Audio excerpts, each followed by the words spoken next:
नमस्कार मित्रांनो. आज 17 जानेवारी 2026.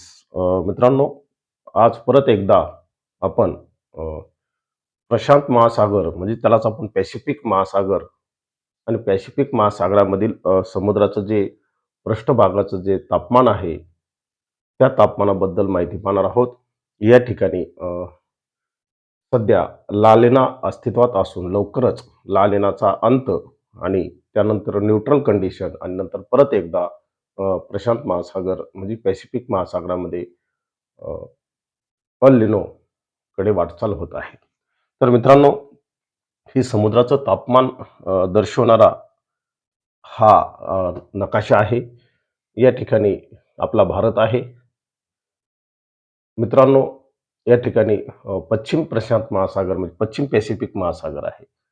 या ठिकाणी उबदार जे पाणी आहे, हे उबदार पाणी जर अ, आशियाई राष्ट्राकडे जर वाहिले म्हणजे पश्चिमेकडे जर वाहिले, तर निश्चित या भागात चांगला पाऊस पडत असतो. हे भारतासाठी चांगलं लक्षण आहे.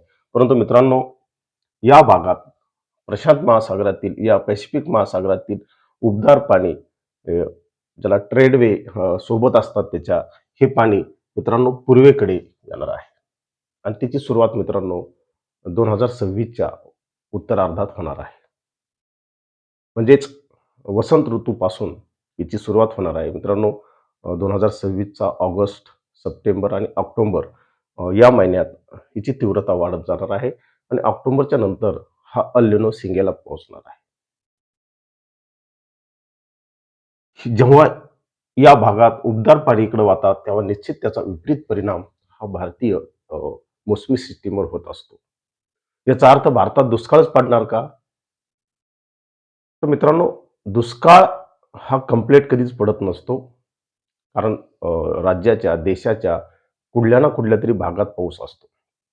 तर काय होऊ शकतं, हे जर पाणी पश्चिमेकडे जर वाहिले, सॉरी पूर्वेकडे जर वाहिले, तर काय होऊ शकतं भारतात? याची परिस्थिती काय होऊ शकते? तर मित्रांनो, येणारा दक्षिण-पश्चिम मान्सून हा कमजोर असू शकतो. त्याच्यामध्ये त्याचं जे वितरण आहे, ते असमान असू शकतं. त्याचबरोबर अ, 2 पावसामध्ये मोठा खंड असू शकतो.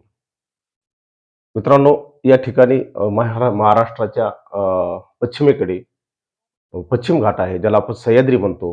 कदाचित हा मान्सून पिरियडमध्ये तो सह्याद्रीसुद्धा ओलांडू शकणार नाही किंवा सह्याद्री ओलांडण्याची ताकद त्याच्यात राहणार नाही. सीन मान्सून, कमजोर मान्सून राहू शकतो.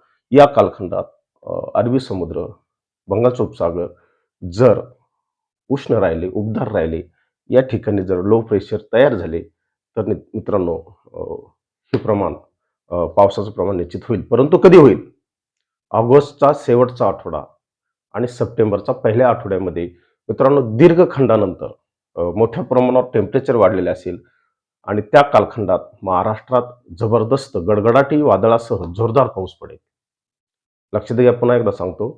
ऑगस्टचा शेवटचा आठवडा आणि सप्टेंबरचा पहिला आठवडा या कालखंडात महाराष्ट्रात प्रचंड पाऊस पडणार, ढगफुटी पाऊस होणार, यात कुठेही शंका नाही. परंतु तोपर्यंत महाराष्ट्रामध्ये मोठ्या प्रमाणावर पावसात खंड असेल, मोजकाच पिकापुरता पाऊस असेल आणि दीर्घखंड मित्रांनो हा एक प्रकारे दुष्काळच असतो.